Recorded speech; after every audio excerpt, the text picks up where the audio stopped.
क्योंकि हम लोग जय जयकार बहुत ज्यादा करते हैं। और जय भीम जो है बहुत आजकल तो जय भीम जो है ज्यादा जोर से बोलने का भी एक नया रिवाज आ गया है। मतलब धीरे से बोलने के बजाय ज्यादा जोर से। एक दूसरा एक नया रिवाज आ गया, कौन सा? जय जय जय जय जय जय जय जय जय। ये भी एक नया रिवाज आया।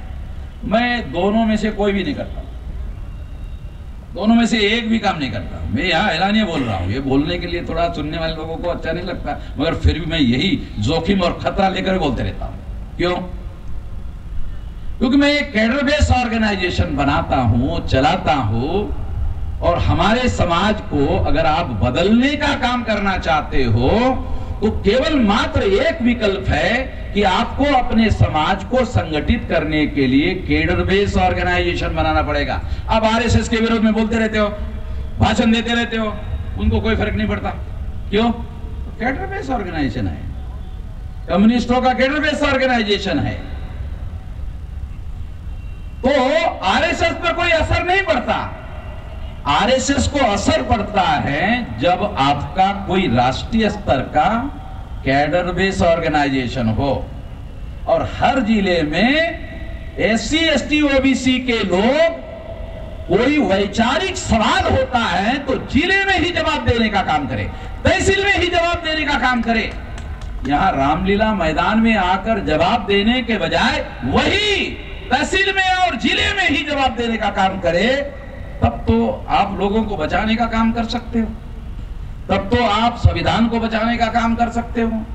एक बहुजन समाज पार्टी का एमएलए आगरा का बहुजन समाज पार्टी छोड़कर बीजेपी गया, उसने आकर बताया कि वहां चर्चा चलती है कि ये वामसेव के लोग अगर नहीं होते तो अभी तक तो हमने संविधान बदल दिया होता।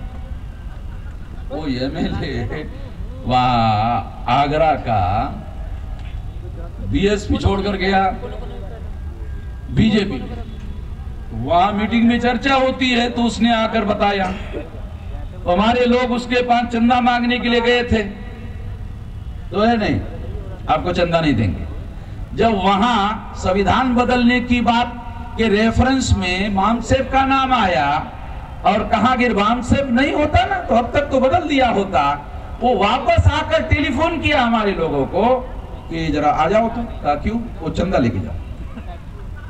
चंदा मांगने के लिए गए तो दिया नहीं। जब उसने अंदर जाके बीजेपी वालों से सुना, तब जाकर हमारे आदमी की अकल जो है कि कौन लड़ रहा है, मैं आपको बताना चाहता हूं, समझाना चाहता हूं कि हमारे समाज की लड़ाई अगर आप वास्तव में लड़ना चाहते हो और बदलना चाहते हो और यहां आकर केवल भाषण नहीं करना चाहते हो, यहां बहुत जोर जोर से अगर मान लो आप भाषण कर लोगे और ये समझ लोगो कि इससे आपका दुश्मन डर जाएगा, आपका दुश्मन पर प्रभाव पड़ेगा, इससे कुछ नहीं होने वाला।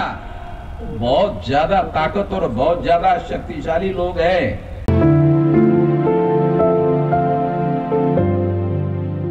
तो क्या कोई आंदोलन संगठित शक्ति के बगैर आप चला सकते हैं? क्योंकि आपकी इस देश में तो 6247 जाति के टुकड़ों में बांटकर इस देश की जो ब्राह्मणिकल सोशल ऑर्डर बनाई गई है, उस व्यवस्था को बदलने के लिए, उस व्यवस्था का परिवर्तन करने के लिए आपको इस देश में आंदोलन चलाना होगा। वो है आपकी मूल समस्या, और इस समस्या का समाधान करने के लिए आपके पास संगठित शक्ति चाहिए।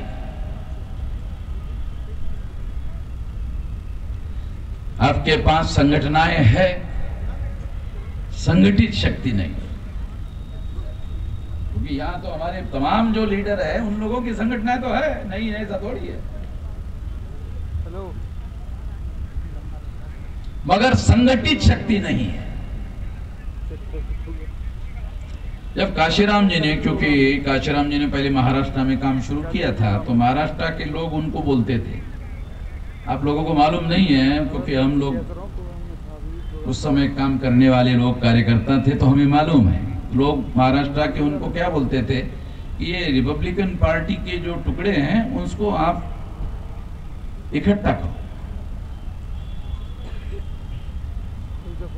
काशीराम जी ने नहीं माना, वो बोलते थे कि उन टुकड़ों को इकट्ठा करो, लोग बोलते थे। तो उन्होंने, काशीराम जी ने इस बात को नहीं माना। उनका कहना था कि इनको इकट्ठा करने के लिए मैं जितना समय लगाऊंगा, होगा कि नहीं होगा नहीं बोल सकते, क्योंकि बहुत पहले दूसरे लोग भी कोशिश कर चुके हैं। उससे बेहतर तरीका है जनता को जगाकर इकट्ठा करना। मैं आपको हिस्टोरिकल बात बता रहा हूं, सबूत के आधार पर बता रहा हूं। तो उन्होंने दूसरा रास्ता अपनाया। कौन सा? जनता को जगाकर इकट्ठा करने का। आप लोगों ने नेताओं को इकट्ठा करने का काम किया, अच्छा काम किया, वैसे गलत नहीं है, अच्छा काम। जो काशीराम जी ने इसको अच्छा नहीं माना, आप लोगों को थोड़ा हिस्टोरिकल फैक्ट बता रहा हूं, ये रास्ता सही नहीं है, ऐसा काशीराम जी का मानना था। इससे हमारा कुछ होगा नहीं, ये समाधान नहीं होगा। अभी भी कुछ लोग ये बोल रहे थे, एक लड़की बोल के गई कि अब यहां हमारे संगठनकर्ता नेता लोग इकट्ठा तो हो गए, कल क्या होगा? यकीन नहीं है लड़की का, यकीन नहीं है हमारे ऊपर विश्वास नहीं है लड़की का, तो मैं उसको गलत नहीं मानता। जिस लड़की ने अपनी बात कही उस लड़की को मैं गलत नहीं मानता। तो इसलिए मैं आपको यह बात कह रहा हूं कि काशीराम जी ने महाराष्ट्र के लोगों की बात को नहीं माना और उन्होंने जनता को जगाकर इकट्ठा करने का काम किया, उसमें उनको सफलता मिली।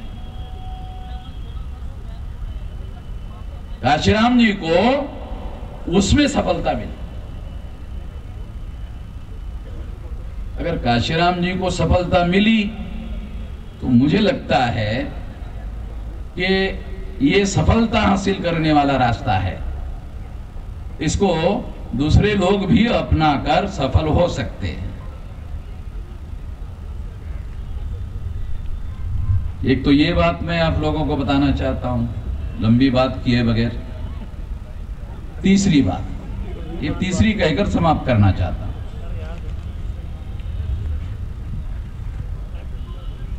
यही रास्ता जो काशीराम जी कहते थे या वो करते थे, हम लोग वही कर रहे हैं। हम लोग वही कर रहे हैं और आज 31 राज्यों में 567 जिलों में और 4000 से ज्यादा तहसीलों में और 1.5 लाख से ज्यादा गांवों में, 22,000 से ज्यादा ब्लॉक में हमारा संगठन फैला हुआ है, जिसके लिए मैं 18 साल 3-4 महीने की मेरी उम्र थी तब से लगा हुआ हूं। अभी मेरी 65 साल की उम्र पूरी हो गई। तो इसमें हमने इतना लंबा समय, लगभग 5 दशक संगठन निर्माण करने के लिए लगाया। आप लोगों ने केवल इतना ही देखा और सुना कि 3.5 लाख लोग आरएसएस के हेडक्वार्टर पर गए थे, इतना ही आपने देखा और सुना। आपको यह मालूम नहीं कि ये यकाएक कैसे हो गया। तो यकाएक नहीं हुआ, इसके पीछे 5 दशक की लंबी जद्दोजहद है और इतना बड़ा संगठित शक्ति का निर्माण हम लोगों ने किया, जो काशीराम जी ने रास्ता बताया। और बाबा साहब अम्बेडकर का जय जयकार किए बगैर और कांग्रेस वाले बीजेपी के विरोध में, बीजेपी वाले कांग्रेस के विरोध में ये बोलते रहेंगे, मगर संसद में गले भी मिलते रहेंगे। संसद में गले भी मिलते रहेंगे। राहुल गांधी को आपने, नरेंद्र मोदी को संसद में गले मिलते हुए देखा होगा। नहीं देखा होगा तो अभी भी यूट्यूब पर अवेलेबल है, देख लेना थोड़ा सा घूम घाम करके। तो मैं आपको ये बताना चाहता हूं कि आपको अपने समाज को परिवर्तन के दिशा में अगर लेके जाना है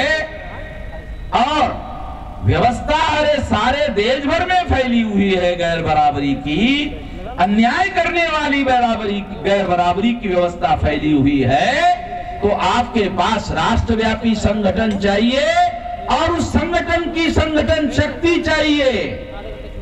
उसके आधार पर आप बदलाव का, उसके आधार पर आप परिवर्तन का काम कर सकते हो। यहां भाषण करके बदलाव हो जाएगा, मुझे नहीं लगता कि ऐसा हो सकता है। मुझे इस पर यकीन नहीं है, मुझे इस पर विश्वास नहीं है।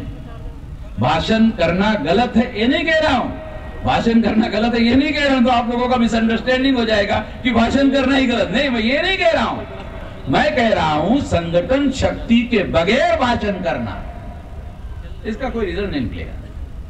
आपके पास संगठन शक्ति चाहिए, फिर उन लोगों के सामने अगर कोई वैचारिक एजेंडा आप रखते हो तो वो लोग गांव-गांव तक लेके जाएंगे। अगर ऐसा आपके पास संगठन शक्ति नहीं है तो लोग यहां सुनेंगे और फिर अपने अपने घर चले जाएंगे। वो लोग प्रचारक बनने चाहिए आपके विचारधारा के, और वो गांव-गांव में बात को फैलाने वाले होने चाहिए, तब तो ये काम आगे बढ़ सकता है। ऐसा करना होगा। ये तीसरी बात मैं आप लोगों को कह रहा हूं, और मैंने आपको वादा किया था कि तीन ही बात कहूंगा, तो तीन कह दिया और मेरी बात खत्म। और ज्यादा मैं धन्यवाद।